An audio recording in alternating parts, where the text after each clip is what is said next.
Franklin Town community and its environs have suffered a lot from the inability to access internet services, especially even the schools around, close in proximity to the communities.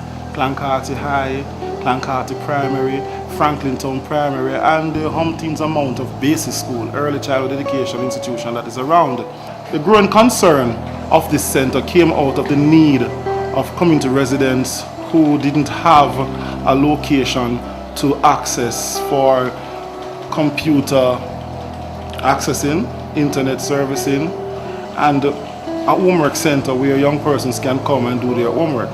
There are many young persons from the community who assist the community-based organization in assisting the young people that comes from the schools, using the center to do their SBAs, as well as homework, as I say, and even just to pass time rather than to lighten the community, creating all kind of problems because they don't have anywhere palatable to access for fun. Previously, this building was used to store building material for the community center that is being refurbished, that was destroyed some years ago by hurricane. So after they've taken out all the material, it was basically empty. And so we had wanted a space for an internet cafe for several years. And we have been in dialogue with the Universal Service Fund, but we didn't have a proper space. And so when we got this container to use, that was like a dream come true for us. Last year in 2014, 3 community-based organizations applied to the Universal Service Fund to have computer labs established in their communities.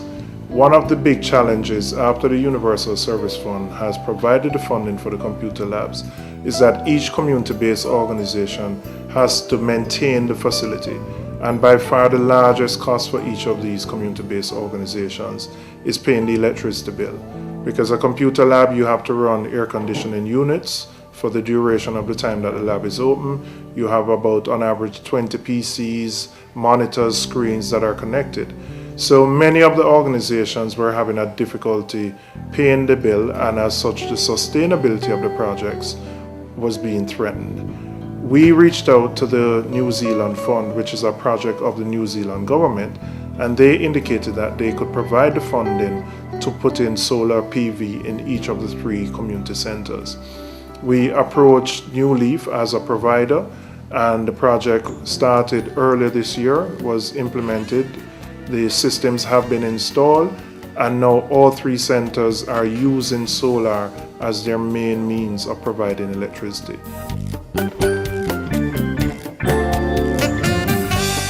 The government of Jamaica, through the Universal Service Fund, has built out over 200 of these computer labs across the country, from urban inner city areas like in my constituency to deep rural areas.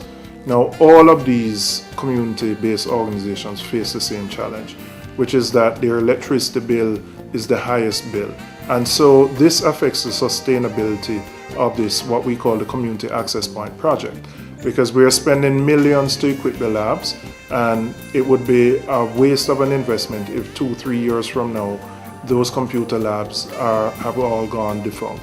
So in a sense, I think, the 3 in my constituency can almost be used as a pilot to see how solar installations can work at all these computer labs across the country.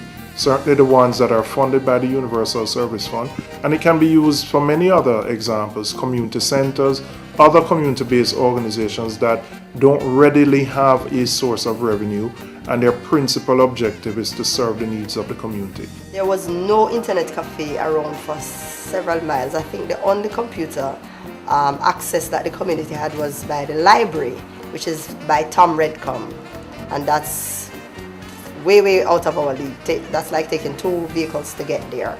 So this computer center has helped the students especially a whole lot in terms of getting their homework done. We know that every single school nowadays, the children has to do something on the computer in terms of homework, and we have 11 schools in this area. When it comes to 5 o'clock in the evening, in here is packed, jam-packed with students. And this goes up until like 10 o'clock in the night. We're supposed to close at 8, but sometimes we can't close until 10 o'clock or so in the night because persons are still in here working on projects and research papers and stuff like that. And so we are very grateful to our Member of Parliament and New Leaf Power and New Zealand Fund for this support. It has done a great deal for the community.